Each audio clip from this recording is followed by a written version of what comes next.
तो next topic में पढ़ते हैं, बोलता है all combustion reaction are exothermic reaction. मतलब जितना भी कंबशन रिएक्शन कौन सा बता, एक्जोथर्मिक। मतलब उसमें क्या निकलता है, कंबशन मतलब क्या होता है बताओ, जलाना। जब हम जलाते हैं कुछ हीटे निकलेगा ना।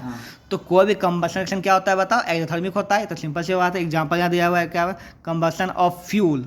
कोई भी पेट्रोल को जलाए या फिर गाड़ियों में पेट्रोल को जलाते हैं ना इंजन में, तो भी इंजन हीट होता है ना। तो पेट्रोल को जलाना क्या हो जाएगा बताओ। हाँ, अब फ्यूल बहुत प्रकार होता है, वुड होता है, लकड़ी भी फ्यूल है ना। फ्यूल मतलब वही तेल ही सिर्फ नहीं होता, जो भी चीज़ जलने पर हीट दे वो फ्यूल है, ठीक है। तो लकड़ी हो गया, कोयला हो गया, केरोसिन हो गया, पेट्रोल हो गया, डीजल हो गया, हर एक चीज़ जो जल के हीट दे, ठीक है। Are all exothermic reaction because all of these produce heat energy.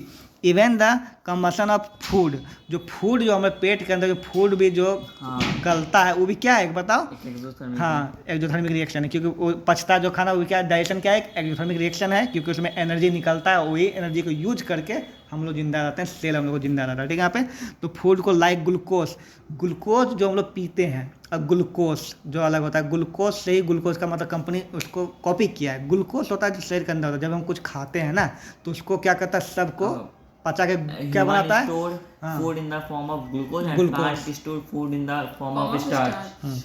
तो ग्लूकोज ही जो है सेल का उपयोग होता है एनर्जी के लिए, ठीक है। खाना जो दाल खाते वो नहीं, ठीक है, चावल खाते वो नहीं, ठीक है, उसको सबको मिलकर क्या बनाता है, ग्लूकोज। क्या बनाता है वो, ग्लूकोज। तो बोलता है even combustion of food like glucose in our body during respiration. मतलब कि जो भी सांस के दौरान जो ग्लूकोज होता है ना, इज एन एक्सोथर्मिक रिएक्शन। ये भी क्या है एक तरह से, हाँ, यहाँ ग्लूकोज का लिखा हुआ है ग्लूकोज C6H12O6। ये हम बचपन में समझते हैं ग्लूकोज जो पीते हैं वो बोला, नहीं वो अलग चीज़ है, ग्लूकोज, ठीक है, ग्लूकोज।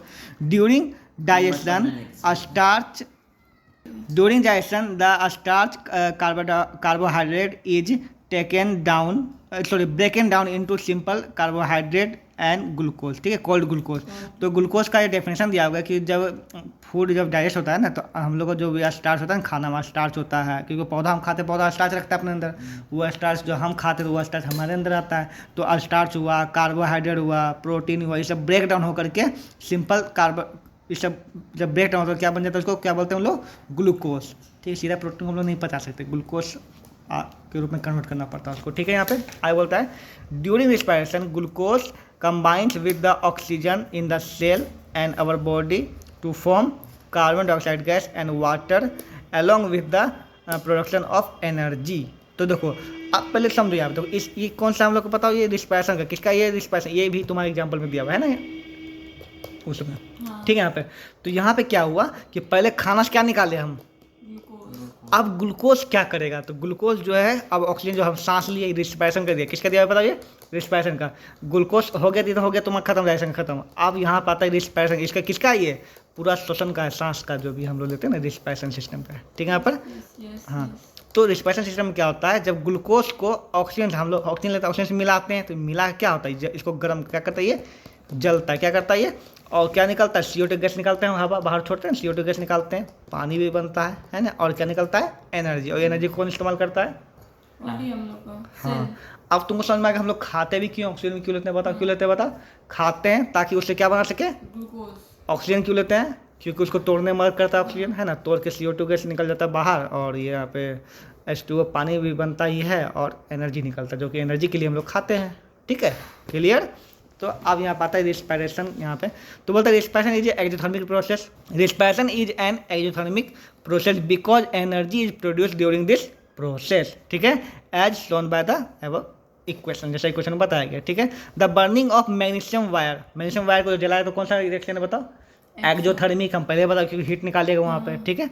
आगे होता है during this reaction the decomposition of vegetable, ठीक है, the decomposition of vegetable matter into compost it is also example of exothermic reaction. अब रिएक्शन कौन सा लिखे भी नहीं किया आप, डिकम्पोजिशन जो वेजिटेबल जो डिकम्पोज होता है ना, अपने आप गलता है, वो भी कौन सा एक तरह से एक्सोथर्मिक रिएक्शन, क्योंकि इसमें क्या निकलता है, हीट निकलता है कहीं ना कहीं, ठीक है, एग्जाम्पल याद रखना। चलिए इंडिकेट ऑफ एंडोथर्मिक, अभी तक हम लोग क्या पढ़े थे बताओ, हम पढ़े थे हीट का इंडिकेट करने का, उसमें पढ़े थे हम एक्सोथर्मिक का पढ़े थे, जो सब एग्जाम्पल हुआ, ठीक है। अब आता है एंडोथर्मिक, ऐसा रिएक्शन जिसमें क्या हो, हीट क्या एब्जॉर्ब, क्या हो, हीट एब्जॉर्ब, ठीक है।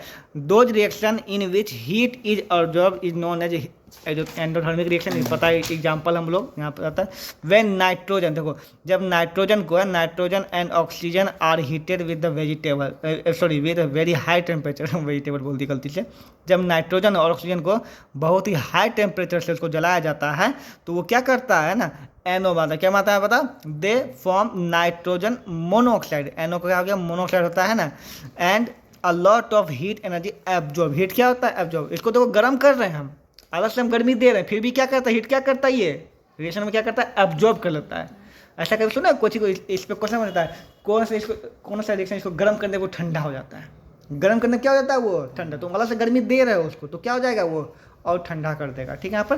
तो ये हुआ, ठीक है, नाइट्रोजन को जब ऑक्सीजन के साथ गर्म किया जाता है, जलाया जाता है तो क्या बनता है, हुआ एनओ, नाइट्रोजन मोनोऑक्साइड बनता है, जो कि बहुत क्या होता है, ठंडा होता है, हीट क्या होता है, एब्जॉर्ब होता है।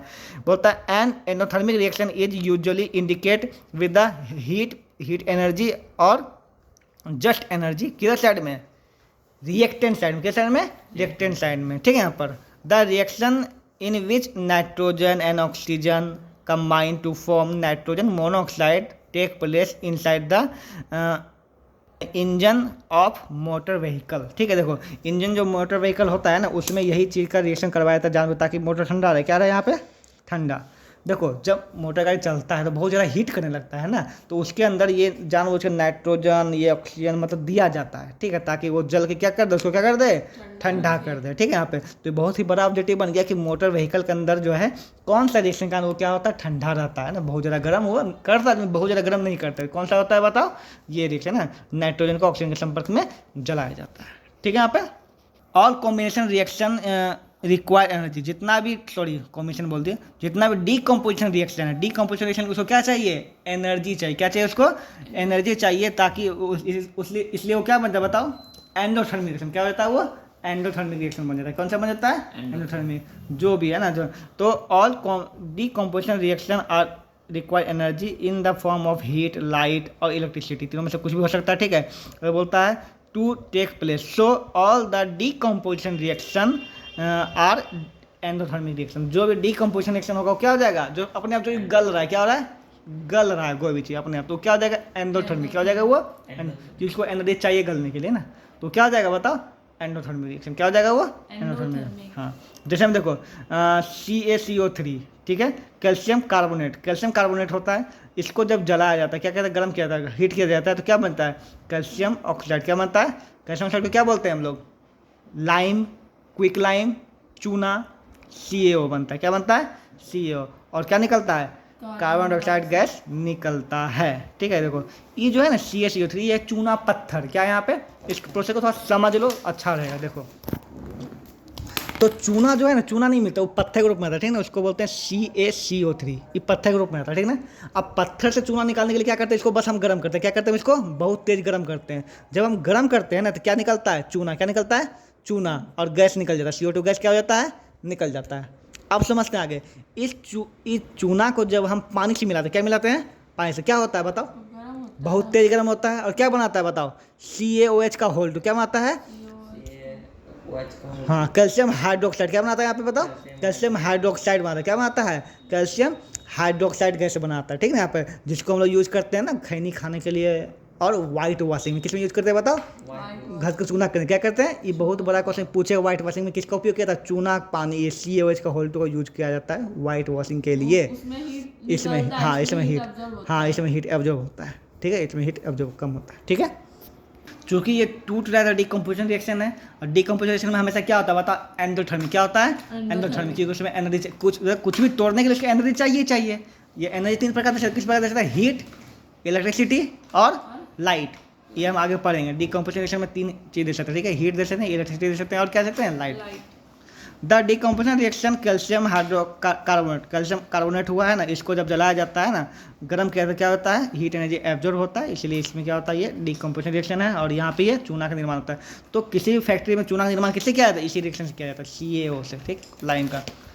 आगे आता है पोटेशियम, फोटोसिंथेसिस, पोटेशियम बोलते by mistake, photosynthesis is the endothermic reaction, photosynthesis क्या है, एंडोथर्मिक रिएक्शन है, क्यों होता है बताओ, क्योंकि in this is because sunlight energy absorb, sunlight क्या करता है, एब्जॉर्ब करता है, पौधा क्या करता है, एब्जॉर्ब, लाइट को यूज करता है, किसी के लिए यूज करता है बताओ, हाँ अपना अधिक है ना। तो CO2 में जब H2O मिलाते हैं, क्या मिलाते हैं? H2O in the presence of sunlight, and chlorophyll. Chlorophyll. ये प्रेजेंस यहाँ पर लिखा था, मतलब प्रेजेंस क्या है? प्रेजेंस, सनलाइट और प्रेजेंस इसमें है ना। तो इसमें क्या होता है बता, ग्लूकोज बताता है, क्या बताया यहाँ पे? ग्लूकोज और CO2। तुम एक चीज़ देख रहे हो कि फोटोसिंथेसिस और हमारा जो रिस्पिरेशन है दोनों बिल्कुल अपोजिट है। देखो यहाँ पे ना CO2 H2O हम जो एनर्जी मिलाते हैं तो ये बनता है। पौधा ये करता है, ये निकालता है। पौधा ये करता है, ये निकालता है ना। CO2 लेता है और क्या लेता है? एनर्जी लेता है ना। तो पौधा ये निकालता है ना। हम लोग क्या करते हैं, जो ये रहता है इसको तोड़ने के लिए इसका इस्तेमाल करते हैं। इसीलिए हम लोग क्या निकालते हैं? CO2 gas. और पौधा क्या निकालता है? ऑक्सीजन। उल्टा करता है, वो CO2 लेता है, क्या निकालता है? O2, O2 निकालता है। हम लोग क्या करते हैं? O2 लेते हैं, क्या निकालते हैं? CO2। इसलिए पौधा जो हो रही है, ठीक है यहाँ पर। तो जब CO2 में पानी मिला, क्या मिलाते हैं? CO2 में पौधा जब CO2 में पानी का हेल्प लेता है, पानी हम लोग डालते हैं ना, पौधा को डालते हैं ना, है ना। CO2 में पानी का हेल्प से सनलाइट और क्लोरोफिल के उपस्थिति में, है ना, तो क्या करता है वो बताओ? ग्लूकोज बनाता है, जिसको हम लोग लपालप खा लेते हैं, है ना, अपने एनर्जी के लिए CO2। ठीक है। The electrolysis of water form hydrogen and oxygen, ये ऑल्सो है एंडोथर्मिक रिएक्शन। ठीक है। तो जब इसमें करंट देते हैं, क्या कहते हैं? पानी में करंट देते हैं, क्या होता है? हाइड्रोजन से मतलब होता है ना, इलेक्ट्रोलाइसिस होता है यहाँ पर। तो ये भी क्या है? एंडोथर्मिक। क्यों है? क्यों है? अब ये ध्यान, क्योंकि ये डीकम्पोजिशन रिएक्शन, कैसा रिएक्शन ये? Decomposition reaction. इसीलिए क्या ये बताओ? एंडोथर्मिक रिएक्शन है।